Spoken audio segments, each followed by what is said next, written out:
Ladies and gentlemen, please welcome economist and former finance minister of Greece, Mr. Yanis Varoufakis. Without further ado, Mr. Varoufakis, the floor is yours. Salam alaikum. Good morning, everyone. Thank you to PNB for this most kind of invitations to address this very pivotal for this time of a genuinely great transformation period on knowledge in 2025 and hopefully beyond. Speaking of great transformations, every generation lives under the illusion that it is its own time which represents a great transformation.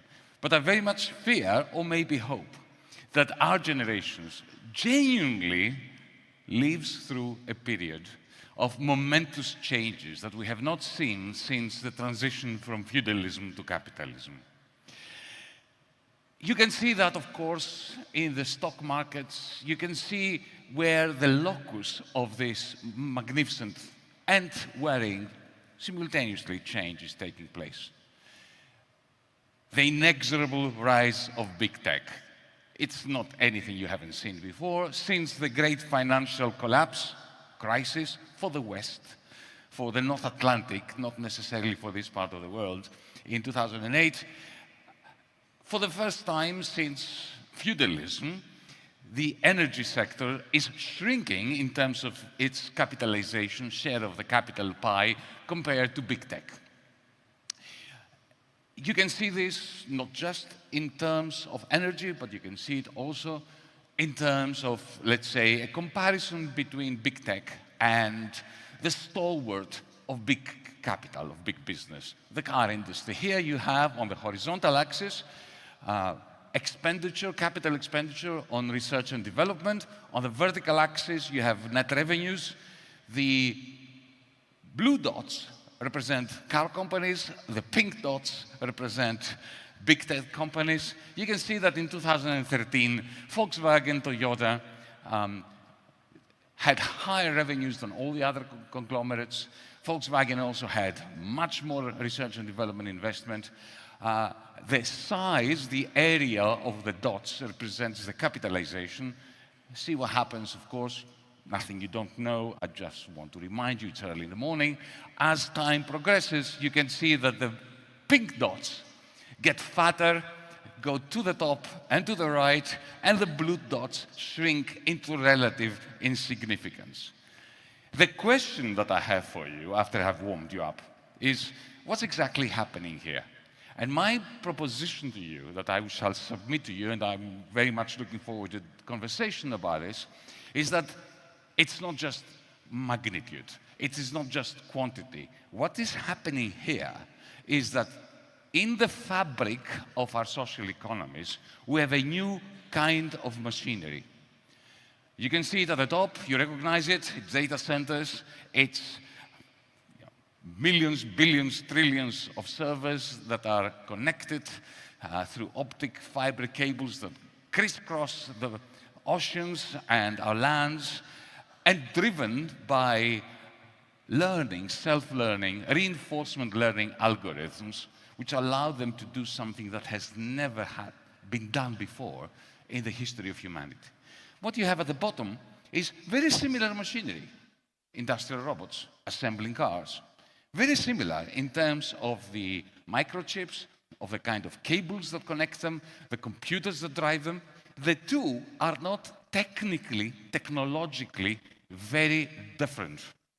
But in economic and social terms, they are like chalk and cheese. Why am I saying that? Well, take Amazon, which uses the top picture. It's got its servers, it's created something that looks like a market. You have a capacity to interface with it, with all this machinery on the top part of the screen through a device that sits on your desk called Alexa. It's been given a humanizing name as well. Now, exactly what is this machine doing? Ostensibly, it's your servant. You say, Alexa, switch on the lights. Buy me some milk, order me a book, sing me a song, or give me advice on what kind or type of electric bicycle to purchase. Suddenly we realize that it's not your slave. It is a portal to this kind of capital, which we can see on the top of the screen. But what this capital does, it doesn't produce anything, except it produces a particular kind of power for the owner of that machinery. Because essentially what you're doing with Amazon or Alibaba or Uber or Airbnb, and so on and so forth, is you are training the machine, this network of machines with their algorithm. You are training it to know you. And you're training it to train you to help it know you even better. Because the moment it starts giving you good advice on what books to read and what music to listen to, you start developing bonds of trust. And when it suggests that you buy this particular brand of an electric bicycle, you buy it. But not only do you buy it, ladies and gentlemen, you click on the purchase, and the bicycle, the electric bicycle, appears on your doorstep. The system has bypassed the market. And what is the business model of Amazon? The business model of Amazon is it doesn't give a damn who produced the bicycle, which bicycle you buy, as long as you buy it from Amazon. And Amazon keeps between 35 and 40% as a rent. This, essentially, you've been enclosed without you realizing it in a cloud fiefdom, where there are many producers, many consumers. We consumers produce data for this machine for free, like cloud serves, and the producers pay 40% of what we pay them to the landlord, Jeff Bezos. Whereas the bottom picture, using similar technologies, is producing traditional capitalist goods, like cars. Now, some people ask me, what is the difference between the cloud capital, that's what I call this kind of capital, because it supposedly lives in the cloud. It doesn't. We all know that it lives on land and in the bottom of the oceans. What is the difference between cloud capital and terrestrial capital, the standard capital? Well, the fundamental difference is that cloud capital is not a produced means of production, unlike all the other capital goods that we have known since we've come down from the trees. Every time we produced a tool, this was a produced means of production, whether it was a fishing rod or whether it was a steam engine or now these industrial robots, they were produced means of production. But the thing at the top is not producing anything except power to extract cloud rents, rents that are the equivalent of cloud rents today. And this is very significant. People say to me, oops, what is the difference between these folks? Jeff Bezos and Henry Ford, they were both capitalists, right? They invested huge quantities of money in capital goods. Yes, this is completely true. They were even megalomaniacs. Henry Ford purchased a newspaper. Jeff Bezos purchased the Washington Post to shape public opinion. They live inside the corridors of power. Henry Ford did. Westinghouse did. Thomas Edison did. So what's the difference? Well, the difference is that Henry Ford was very keen for you to buy his car, the car that came out of the production line that was functioning on the basis of produced means of production, machines, production lines, which he owned. Jeff Bezos doesn't produce anything. It doesn't care about what you buy as long as you are enclosed in this cloud fief. And think about it. Once you have established this cloud fief, which is the result of a lot of investment, a lot of ingenuity, and a lot of hard work, nevertheless, you are not collecting profits. You are collecting rents. And we know what the difference between profit and rent is. Profit is subject to market competition. Rent is not.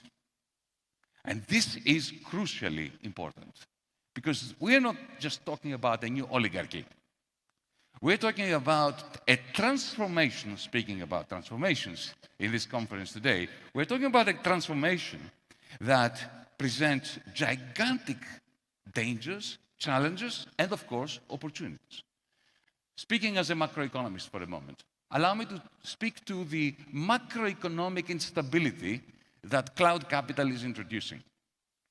You hear all this talk about the extent to which cloud capital, AI, I don't use much the word, the acronym AI, but maybe we can discuss why later, how it will affect productivity, how it will affect the capacity of our economies to expand, to grow, to develop, and so on and so forth. But the fact of the matter is that as we speak, it is my estimation that in the United States and European economies, maybe to a large extent in China as well, but I don't have the data.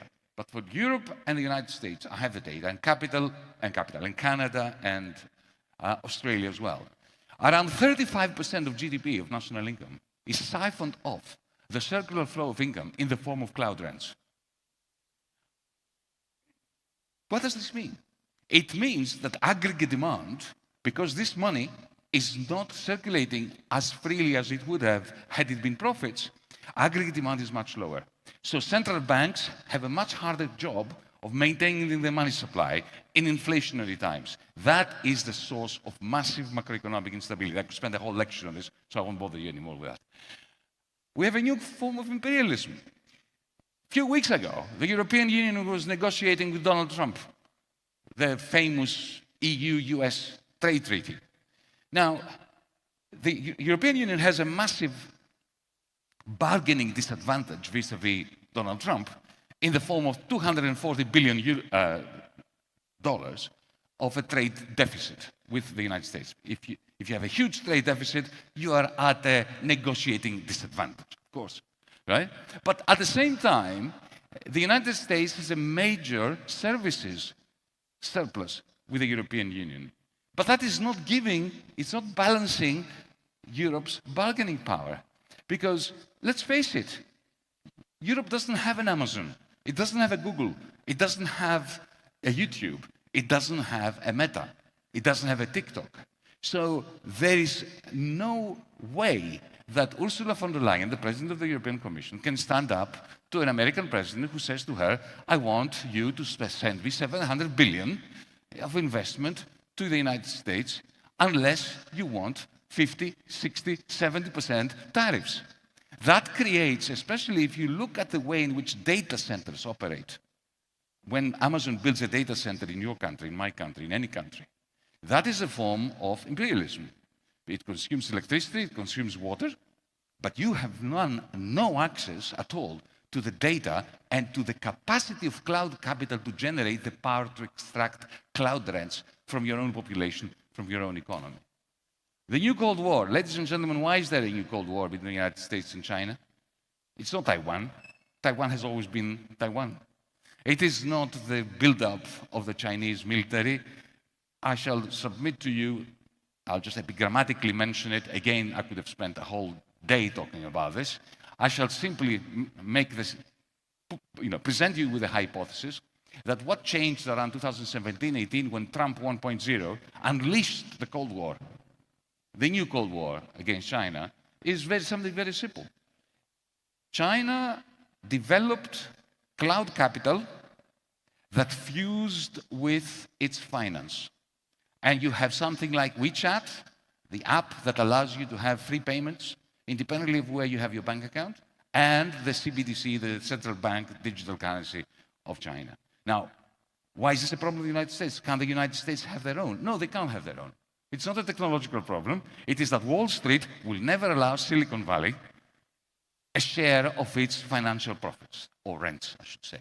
And the result is that the American digital payment system based on cloud capital is clunky, it's antiquated, and now you have seen with Donald Trump, he has banned the Federal Reserve from creating a central bank digital currency. And he's subcontracting the minting of the dollar to a company in El Salvador called Tether with stable coins. And of course we've seen this in the killing fields of Palestine. We've seen it in Ukraine.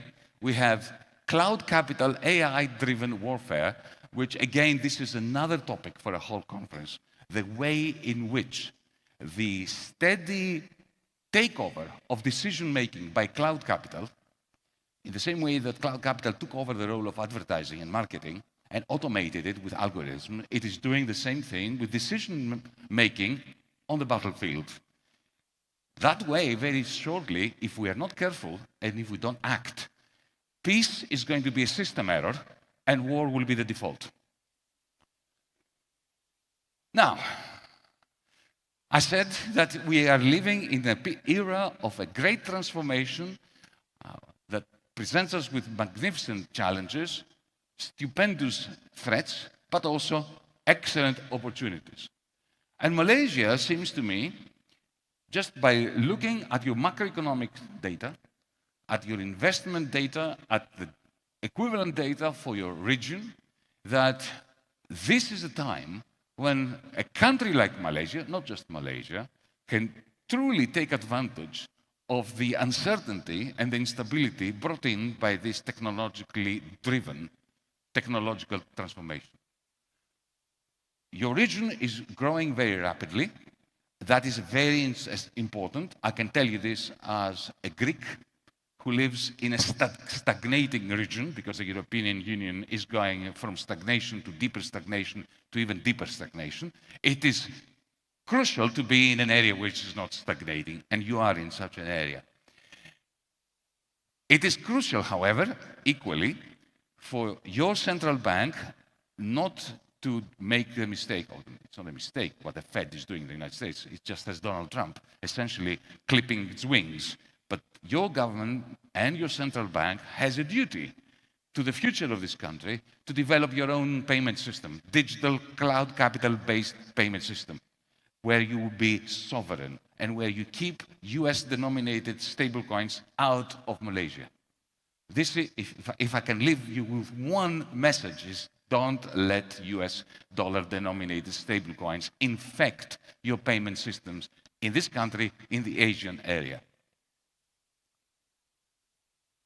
Generally, not just payment systems, you need to control the digital spaces where what I defined as cloud rent moves, accumulates, and motivates.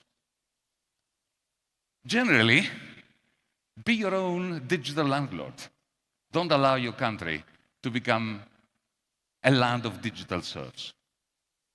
Thank you.